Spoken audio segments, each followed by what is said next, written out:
Hello guys, तो क्या हाल है यार। तो यार देखो, आज हम हॉरर से हटके एक नई चीज़ ट्राई करने वाले हैं, that is something mysterious and something super great. जी हाँ, मैं बात करने वाला हूँ स्वैगर शर्मा के चैनल पे आई हुई एक न्यू वीडियो। बेसिकली वीडियो नहीं कहेंगे उसको, एज एन मूवी कहेंगे, कॉज वो 50 मिनट प्लस की है। और लिटरली जब मैंने उसको देखा तो मतलब मज़ा आ गया। मतलब मेरे को कहीं से भी नहीं लग रहा था कि ये किसी यूट्यूबर की एक वीडियो है। ये एज एन मेरे को पूरा मूवी काइंड ऑफ फील दे रहा था। तो जिसको देख के मेरे को लगा कि यार आप लोगों को इसके बारे में बताना चाहिए, प्लस इसकी एक्सप्लेनेशन भी करनी चाहिए, कॉज काफ़ी ज़्यादा कॉम्प्लिकेटेड है और मज़ा भी काफ़ी आता है। तो मैं आशा करूँगा कि आपको पसंद आए।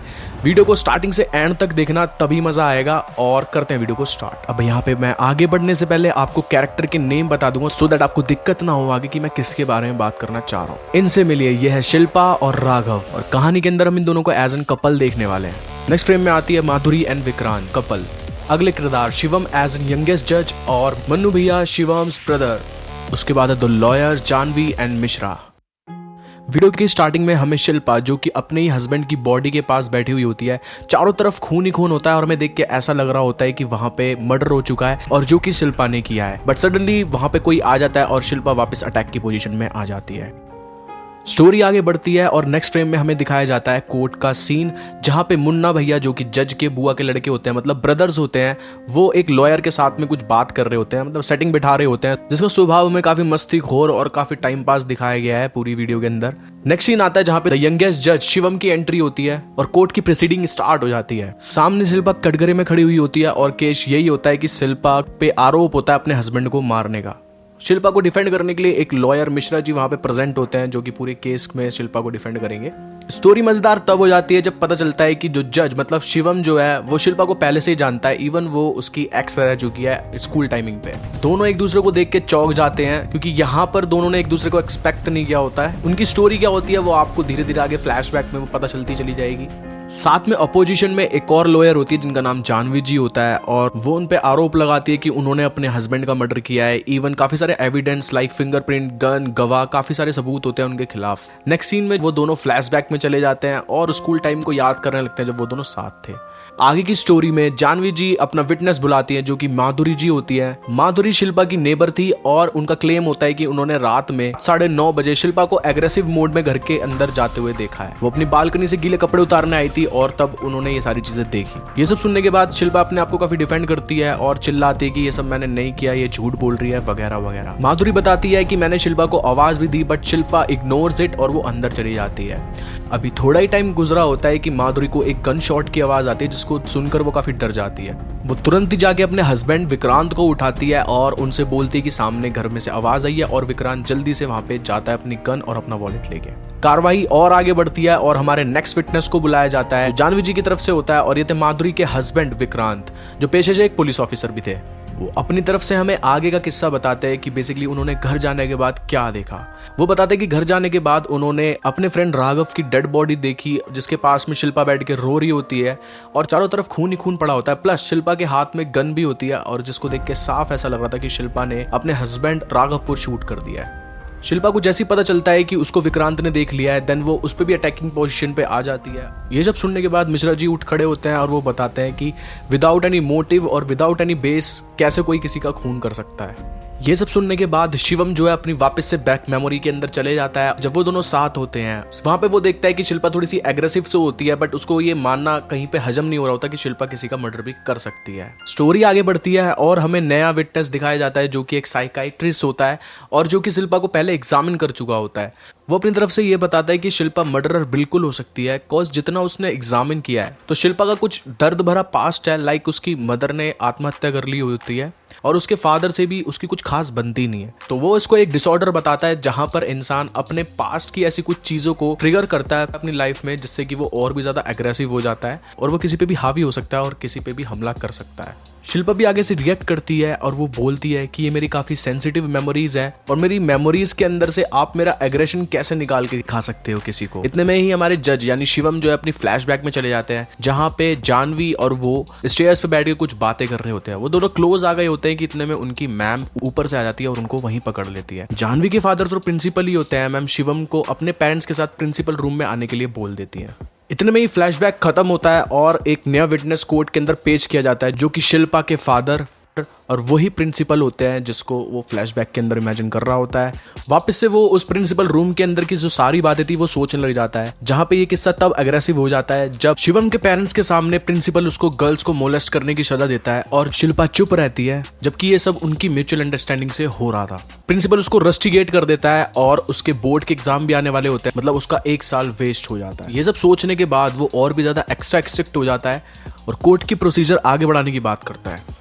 मिश्रा जी का यहाँ पे अपनी तरफ से क्लू ये होता है कि राघव की मरने से पहले शिल्पा के फादर से बातचीत हुई होती है, जहाँ पे राघव साफ ये चीज बोल रहा होता है कि 9:30 बजे तक शिल्पा घर नहीं पहुंची है, जबकि ऑटोप्सी रिपोर्ट्स के मुताबिक राघव का मर्डर 9 से 9:30 के बीच में हुआ होता है। तो द फैक्ट इज कि जब शिल्पा वहां पहुंची ही नहीं है तो राघव का मर्डर तो वो कर ही नहीं सकती। इस बात को डिफेंस लॉयर जानवी बिल्कुल बेसलेस बताती है। वो ये चीज बोलती है कि सारे सबूत जानवी के खिलाफ है, फिंगरप्रिंट्स वगैरह और जो भी गवाह हैं, तो इस चीज से क्या फर्क पड़ता है कि टाइम 9:30 था या 10 था। वहीं पे मिश्रा जी की इंटेरोगेशन उनके फादर से खत्म हो जाती है और शिवम उनको बड़े स्ट्रिक्ट वे से गेट आउट बोल देता है। शिल्पा के फादर जाते जाते दोबारा शिवम के पास आते हैं और वो ये चीज बोलते हैं कि उस टाइम पे शिल्पा को मैंने ही प्रेशराइज किया था कि वो तुम्हारी बातों को गलत ठहरा दे, क्योंकि अगर वो ऐसा नहीं करती तो मैं तुमको सेकंड टर्म में फेल कर देता और तुम्हारा करियर बर्बाद कर देता। ये सुनते के साथ ही शिवम काफी शॉक हो जाता है और वो काफी गिल्ट भी फील कर रहा था कि मैं उसके बारे में क्या सोच रहा था और इसने मेरे लिए क्या किया। इतना होने के बाद शिवम अपना जज होने का थोड़ा सा फायदा उठा रहा था और वो कोशिश कर रहा था कि अगर ये गिल्टी है तो फटाफट इसको सजा देके यहाँ से निकलो। लेकिन अब शिवम इस केस को पर्सनली ले लेता है और वो मिश्रा जी को राइट देता है कि अपनी क्रॉस क्वेश्चनिंग स्टार्ट करो ताकि जो फैक्ट्स और सच हैं वो सामने आ सके।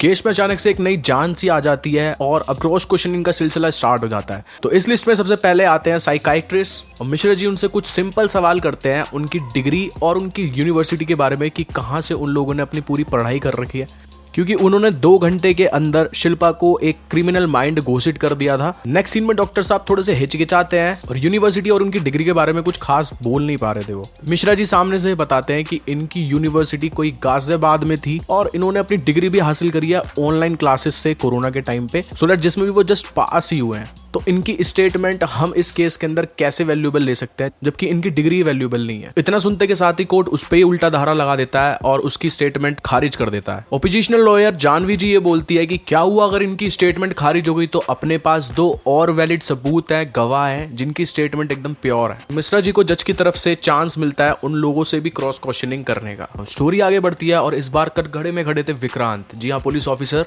मिश्रा जी उनसे सवाल करते हैं कि जब वो एग्जैक्टली कमरे में गए कि क्या उन्होंने शिल्पा जी को अपने हस्बैंड को शूट करते हुए देखा था, जहां पे विक्रांत का सिंपल आंसर ये होता है कि उन्होंने ऐसा कुछ भी नहीं देखा था। जब वो गए थे तो वो पहले से ही मरे हुए थे, बट हाँ उन्होंने शिल्पा जी के हाथ में पिस्तौल देखी थी जो कि उनके आने के बाद उन्होंने विक्रांत पे भी तान दी थी। मिश्रा जी अपना ओपिनियन देते हुए बोलते हैं कि क्या ये पॉसिबल नहीं है कि जब आप वहां पहुंचे और जब शिल्पा जी वहां पहुंची तो उससे पहले ही राघव वहां पे मरा हो सकता है और जब शिल्पा उनके पास जाके गन वगैरह देख रही हो या फिर परेशान हो गई हो कि इतने में आप आ गए और उसने खूनी को समझ के अपने सेल्फ डिफेंस में वो पिस्तौल आपके ऊपर तान दियो। विक्रांत ये सब सुन के उनकी बातों पे एग्री करता है और वो बोल सकता है कि जी हाँ ऐसा भी बिल्कुल पॉसिबल है और यही बात उनको कोर्ट को बतानी होती है। अब जैसे कि क्रॉस क्वेश्चनिंग के दौरान काफी सारे न्यू फैक्ट्स बनाए जा रहे होते हैं या फिर काफी सारी चीजें थ्योरीज निकल रही होती हैं, तो अब एक लास्ट गवाह से भी क्रॉस क्वेश्चनिंग करनी होती है जिनका नाम माधुरी जी होता है जो विक्रांत की वाइफ थी। उनकी बात माने तो उन्होंने अपनी बालकनी पे से कपड़े उतारते टाइम पर शिल्पा को काफी अग्रेसिव वे में अंदर जाते हुए देखा था। नाउ मिश्रा जी उनकी इसी बात को गलत साबित करने के लिए कोर्ट को एक वेदर रिपोर्ट देते हैं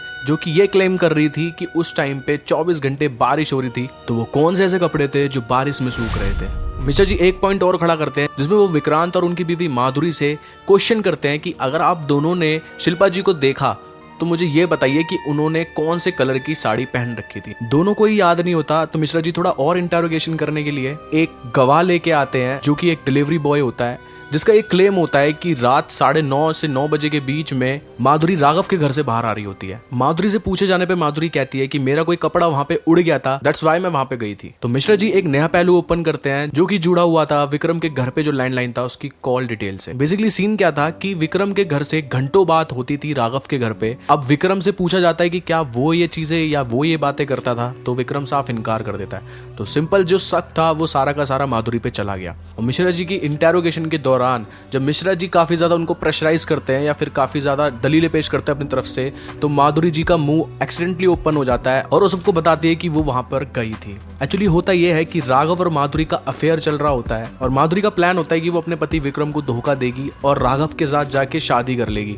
तो जैसे ये प्लान वो राघव को बताती है, राघव साफ इनकार कर देता है शादी करने के लिए, बल्कि वो उसका यूज कर रहा था। और राघव अपने पास में कुछ ऐसी पर्सनल फोटोज क्लिक करता है माधुरी और अपनी, जो कि माधुरी ने बिल्कुल एक्सपेक्ट नहीं की थी, और इसी को ब्लैकमेल करते हुए उसको जाने के लिए कह देता है। एज एन ऑडियंस हमें यही दिखाया जाता है कि ये सब होने के बाद माधुरी ने गुस्से में आके राघव को शूट कर दिया है और वही फोटोज वगैरह मिश्रा जी माधुरी जी को दिखाते हैं और उनको बार बार पूछते हैं। प्लस वो कुछ उन पे पर्सनल अटैक करते हैं, उनके सिस्टर्स वगैरह के बारे में बोलते हैं, उनके फादर के बारे में जो कि पुजारी, उनके बारे में बोलते हैं, जिसको सुनकर माधुरी जी अनएक्सपेक्टेडली वो मर्डर एक्सेप्ट कर लेती है। उनकी गवाही को सुनकर जज उनको उम्र कैद की सजा दे देता है और केस यहीं पे डिसमिस्ड हो जाता है। बट रुको ना, वो कोर्ट के बाहर का सीन दिखाया जाता है जब शिवम एज जो जज होता है उसके पास एक कॉल आता है उसके स्कूल फ्रेंड का, और वो कुछ डिस्कशन कर रहा होता है शिल्पा के बारे में, उन दिनों की बातें कर रहा होता है। इतने में शिल्पा उसकी गाड़ी के पास आती है और उससे लिफ्ट मांगती है। शिवम को लिफ्ट देने के लिए राजी हो जाता है और वो आके उसके पास ही बैठ जाती है। देन ये सब होने के बाद उसका फ्रेंड जो होता है फोन पे शिवम को ये बताता है कि यार जो शिल्पा थी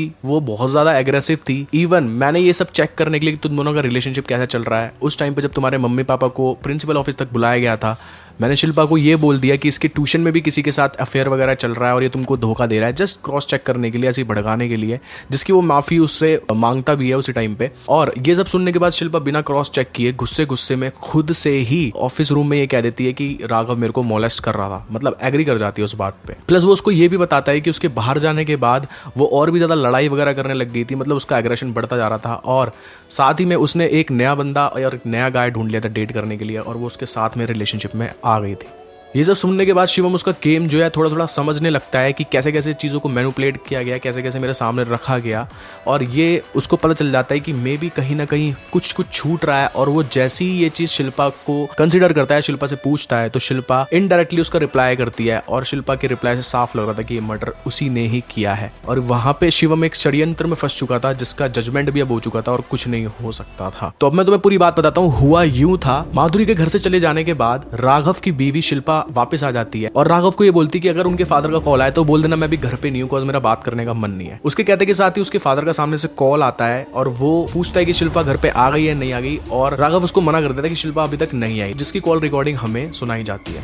राघव कंटिन्यू कर रहा था अपनी बातों को उनके फादर के साथ, बट एकदम से शिल्पा फोन छीन लेती है और वो जैसे ही कॉल कट होता है तो वो फोटोज वगैरह देख लेती है, जो कि न्यूड फोटोज होती है माधुरी की और राघव की। इस कंडीशन में देख के वो बहुत ज्यादा हाइपर हो जाती है, बहुत ज्यादा एग्रेसिव हो जाती है, और उसी टाइम पर वो खुद राघव की बंदूक से राघव को शूट कर देती है। जी हाँ, वो शिल्पा ही थी जिसका फर्स्ट शॉट जो है राघव को लगा था और राघव नीचे गिर जाता है, सारे में ब्लड हो जाता है। इसी शॉट की आवाज माधुरी को आती है, जिसके बाद विक्रम खुद शिल्पा के घर पे जाता है ये चेक करने के लिए कि उनके घर पे कुछ हुआ तो नहीं है। विक्रम जैसे ही उसके पास पहुंचता है वो उस पर गन पॉइंट कर देती है और रोने लग जाती है बहुत तेज। उसके बाद वो जो सारी फोटोज थी वो उसको विक्रांत को भी दिखा देती है। इसके बाद विक्रांत भी टूट जाता है क्योंकि वो अपनी बीवी से सच्चा प्यार करता है, और जब उसे पता चलता है कि उसकी बीवी पीठ पीछे ये सब कर रही थी तो वो और भी ज्यादा गुस्से में आ जाता है। राघव की लास्ट सांसें अभी चल रही होती है और वो चाहता तो उसको हॉस्पिटल भिजवा के बचा सकता था, लेकिन इतना गुस्सा होने के बाद विक्रांत राघव की गन लेके राघव को शूट कर देता है, जिससे कि राघव की वही मौत हो जाती है। इस गेम के अंदर हमें दिखाया जाता है कि सारे मोहरे रखे गए थे और ये पहली स्टोरी डिसाइड कर ली गई थी। उन लोगों को ये पहले से पता था कि इस केस का जज कौन होने वाला है। शिवम को घुमाने के लिए काफी सारी चीजों को मैनिपुलेट किया गया, काफी सारा ढोंग रचा गया, काफी सारा षड्यंत्र रचा गया, और शिवम इस चीज को समझ चुका। तो यहाँ अगर हम कहें कि इस केस में सबसे बड़ा मर्डर कौन था, तो वो विक्रांत था जिसने लास्ट फायर किया था, क्योंकि अगर वो फायर ना करके एम्बुलेंस को फोन करके वहां बुलाता तो शायद से राघव बच जाता। तो बस यार यहाँ पे ये एक्सप्लेनेशन खत्म होती है, और अगर आपको जरा सी भी अच्छी लगी हो या आपको ऐसा लगा हो कि हाँ भाई कुछ बात थी और आप मेरे को आगे भी सुनना चाहते हो, तो नीचे यार लाइक करके जाना, प्लस अपना एक कमेंट जरूर करना, नो मैटर्स पॉजिटिव और नेगेटिव, बट करके जाना, सो दैट मैं उससे मोटिवेशन ले सकूं या मैं उससे सीख सकूं कि मैं क्या गलती कर रहा हूँ, क्या मिस्टेक कर रहा हूँ। और मेरे साथ बने रहने के लिए, मेरी टीम से जुड़ने के लिए, मेरे मेंबर बनने के लिए आप नीचे सब्सक्राइब कर सकते हैं मेरे को, और मेरे से अगर कुछ कहना चाहते हो, पर्सनली बात करना चाहते हो, तो मेरे को इंस्टाग्राम पे फॉलो कर लेना। मैं वहाँ पे सभी से बात करता रहता हूँ, तो आप भी अपना मैसेज जरूर ड्रॉप कर देना मेरे को, मैं आपका भी रिप्लाई करूंगा। तो बस यार आज के लिए इतना ही, मिलते हैं किसी ऐसी दमदार वीडियो में, तब तक के लिए गुड बाय।